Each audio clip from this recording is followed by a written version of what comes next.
everyone, welcome back to the channel. My name is Zorinda and I'm a Dutch expert who lives in England. And today I like to talk about something that is close to my heart. It is the military home, or veteran home, Bronbeek. But Bronbeek is also a colonial museum. And I have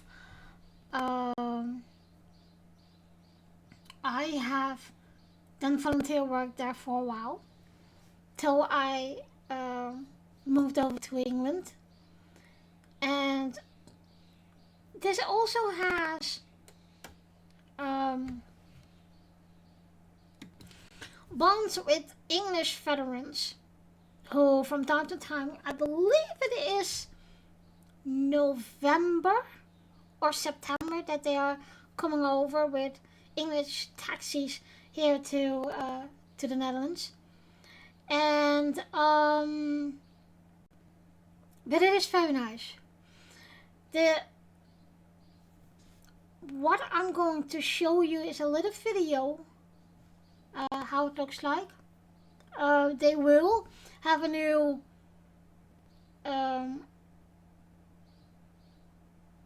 gallery. What is, because I thought they have about 400,000 artifacts. So after 10 years they will change the gallery and to tell the story of the Netherlands, of a colonial, Dutch colonial, with a big part of it is Second World War and the Indian army. And it is stupid because we say Indian, but Indian is a totally different country than what we say Indonesian. But it is worldwide known like that. It is really stupid, but okay. But Bronbeek, I always loved Bronbeek. And why did I do volunteer work there? Because I love the veterans, I love their stories. I even started to write down the stories. If I'm going to bring it or publish it, I don't know yet. But I always have loved Bronbeek. And the things of what I experienced there, like, because it was in a way a big information center for me to get more involved with my Indonesian history. As you know, a lot of time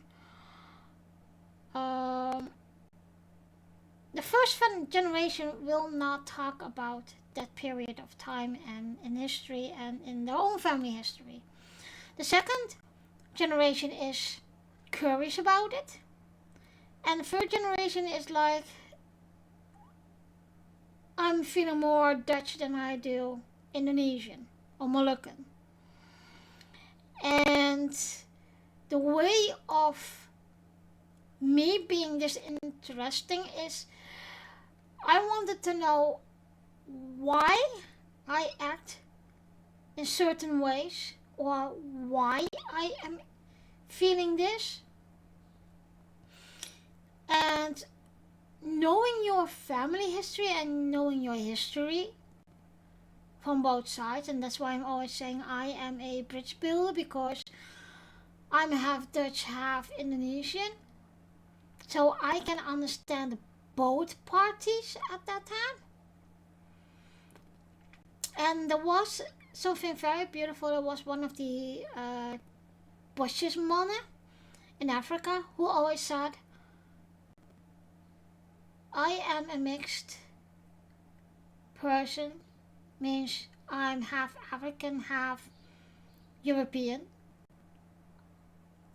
And if you invite me for tea from the European side, my African side will cry. If you are inviting me for tea as in an African side, my white side, my European side is crying. That's why we see, and that's why I see it too, we are bridge builders. Because we have both histories in us. So, Museum Bronbeek is a colonial museum that tells you the story about Indonesia and what we did from the VOC, or that's not the West Indian Company, it's the VOC. And there are a lot of to tell, there are a lot of beautiful things, but it is also highly centered to our colonial time in Indonesia. So with this little video, I like to show you what Bronbeek is.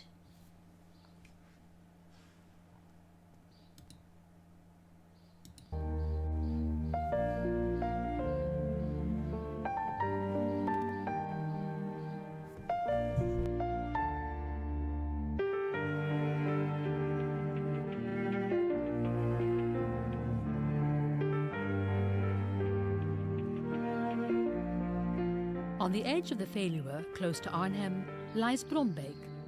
Originally it was a 19th century country estate, named after the spring and stream that has its source there. King William III bought the estate in 1854, and in 1859 he gave it to the Dutch government for the purpose of converting it into a home for veterans of the Colonial Army. The monumental building was opened in 1863. Ever since, the buildings and monuments on the estate bear testimony to a rich history. The Netherlands has had a presence in East India ever since the early days of the VOC, or Dutch East India Company. In 1830, the Dutch formed a colonial army. It was hard to find volunteers, however, and in order to make serving in this army more attractive, it was decided to establish a home for veterans who had served in the colonies. Until then, proper care for senior citizens did not exist.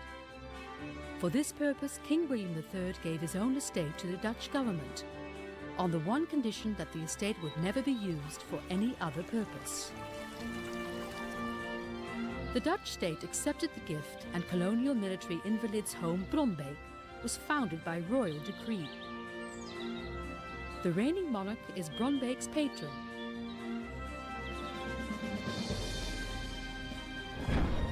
The prominent architect Rose designed a modern building that was to house 200 veterans. It is 110 meters wide and has only a ground and first floor. The communal areas were downstairs and the dormitories were upstairs. Soon after the home opened, it started to receive many gifts. Private individuals, the government, and the royal family donated all kinds of objects. And today, these gifts form the basis of the museum's collection. Bronbeek soon became the symbol of Dutch colonial pride. The museum function of the building was determined by royal decree, and it is an important source of knowledge about the history of the Dutch East Indies and the Royal Dutch Indian Army. The museum passes its knowledge on in many ways. One of those is the permanent exhibition, The Story of the Netherlands East Indies, in 6 of the former dormitories of the home.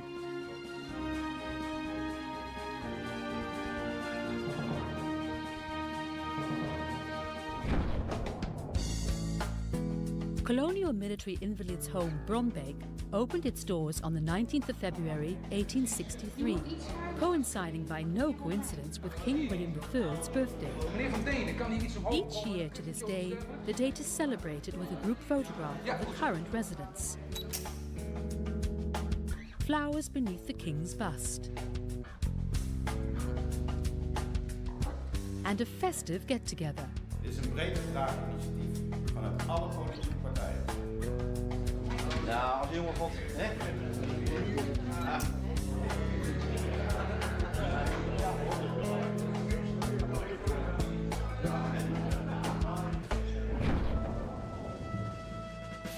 After the Second World War, the number of residents declined to fewer than 100. For this reason, in 1960, the Ministry of Defence decided to modernise Bronbeek. A number of the dormitories on the upper floor were converted into rooms for 1 or 2 veterans.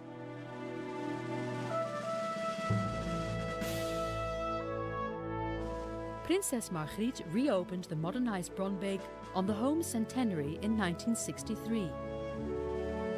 In 1970, the criteria for a place in the home changed, and the Bronbeek started to welcome veterans from all the armed services. Despite this, the number of veterans living here continued to decline, and in 1979, the Ministry of Defence announced that Bronbeek would close. The news was greeted with a storm of protest. A delegation from the home travelled to The Hague with a petition signed by more than 12,000 people. In 1983, the Friends of Bronbeek Foundation was established. De motie is aangenomen. A ruling by the Council of State in 1984 put a definitive end to the closure plans. Bronbeek was to remain open. Welkom, fijn dat u er bent. Fijn dat u hier vandaag op Bronbeek bij ons bent voor de open dag voor aspirant bewoners. Several times a year, an open day is organized for aspiring residents. Today, Bronbeek is home to 50 veterans below the officer ranks from all the Dutch services, including the former Royal Dutch Indian Army. Another criterion is that veterans served on active duty in conflict zones or as part of peacekeeping missions. De knellen nog.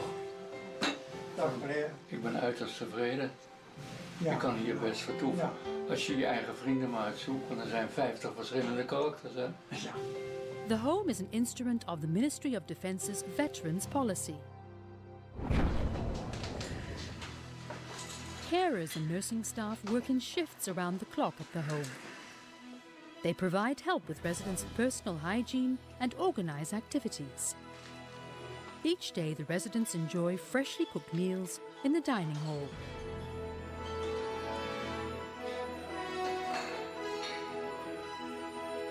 In order to be able to provide the best possible care, the team works together with other disciplines. Dank u wel. Graag gedaan. The residents live in single rooms and have their own sanitary facilities. Much attention is paid to welfare needs particular to veterans. Wij gedenken in verbondenheid met allen die koningin en vaderland gediend hebben. Various commemoration ceremonies take place each year. Each year on the 27th of February, for instance, a ceremony is held in remembrance of the many naval sailors who perished during the Battle of the Java Sea at the end of February 1942.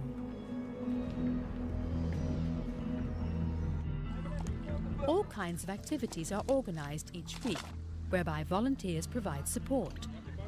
One of those activities is the annual trout fishing trip.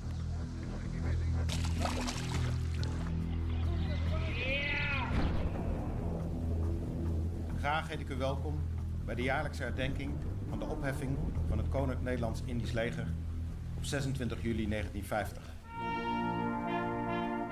Each year, a ceremony is held by the Royal Dutch India Army Monument to commemorate all those who served and perished in that army, which was formed in 1830.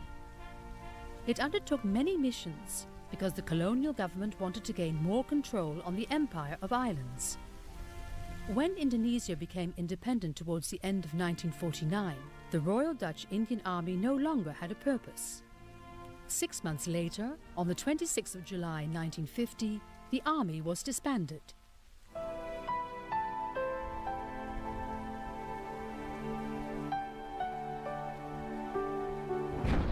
Today's Kumpulan was originally built as a hospital for the residents. In 1992, the building was converted into an Indonesian restaurant. Hoe we het zouden doen. En ik geloof dat het een fantastische, geslaagde dag is. It was also extended with a congress hall for events such as Veterans Reunion Days and symposiums organized by the museum. By organising symposiums, lectures, exhibitions, fun activities and broadly accessible open days, the museum attempts to raise awareness among the general public about the nation's colonial history. Each year, hundreds of students follow the museum's educational programmes too.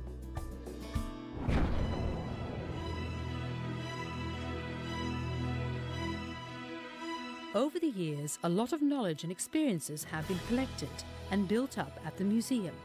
The expertise is available to everybody who is interested.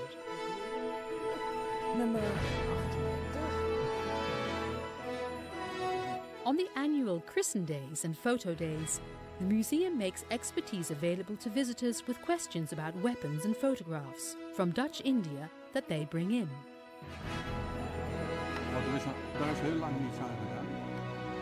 In an underground depot, more than 55,000 objects are kept under ideal circumstances.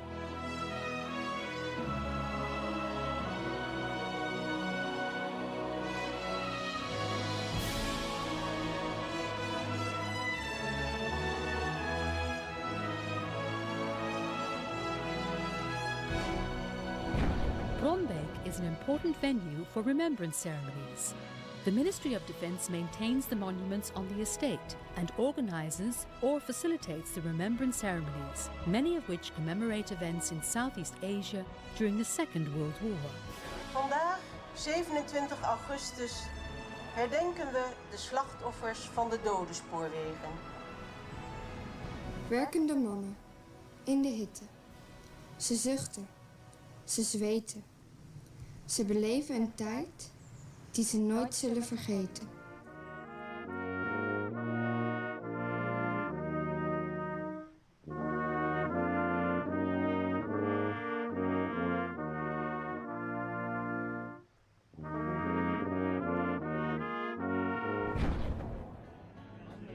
The Friends of Bronbeek Foundation supports the home and the museum. One of the annual events it organises for the home is a boat trip on the waters of the Netherlands.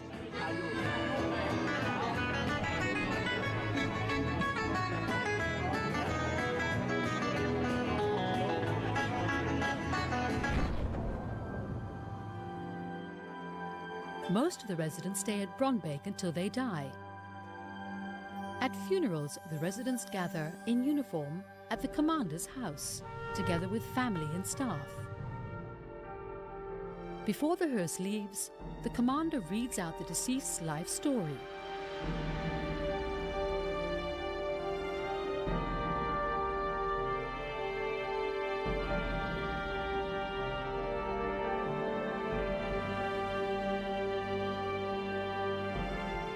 Vandaag zullen de urnen van 3 voormalige bewoners worden bijgezet. Daarmee zijn ze weer teruggekeerd op Bronbeek. There is no cemetery on the estate, but there is a columbarium for those residents who want their ashes to remain at Bronbeek. The urns are placed in the columbarium only once a year, during a ceremony attended by family and residents.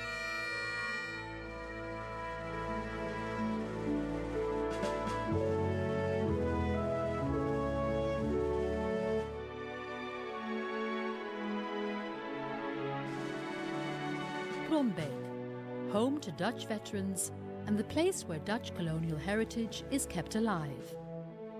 A place of national importance.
Sorry guys, I forgot to put the mic on, but essentially what I said is it's been very, you can see that it's an impressive building with the history in it of Colonial, Dutch Colonial. I love Bronbeek because it was like a second home to me. And I love the veterans. I love to talk with them. I love to hear their stories. But it also was for me like, because I was very into finding my roots, finding my history, and Bronbeek helped a lot. So when I'm going to the Netherlands, I hope I can make some videos and pictures for you guys of Bronbeek. And to show you more and to explain more. But if you are in the Netherlands and you're going to Arnhem, and Arnhem, let me be clear, Arnhem is the city that Bridge Too Far was there. And Bridge Too Far, we know it as a video, of as a movie, but it actually happened. And the bridge that they were, that the German wanted to take over, and was defended by, was it General? Or was it, let me check. Yeah, it has been defended by Major General John Frost, and that bridge is still there. There are some parts of viaducts around it that are still having bullet holes in. That's why I'm saying I'm going to make pictures and videos when we are there. And because I wanted to share that with you guys, but also with my husband. And maybe a fun fact, I have actually lived there. I lived, well, if this is the river and the bridge, then I lived there. So I've lived pretty close. And so it's very nice to show you guys that. And Arnhem is just full of history, and Bronbeek is part of it. So if you are going to the Netherlands and you're going to the county, province is called Gelderland, go to Arnhem and go to Bronbeek to have a look. There are guides there. There are guides that know English, so they can do the tour guide also in English. So I hope you liked this. Let me know what your experience are, or if you have any question, you can put that in the comments below, and I will check them out. I will see you next week. Doei doei!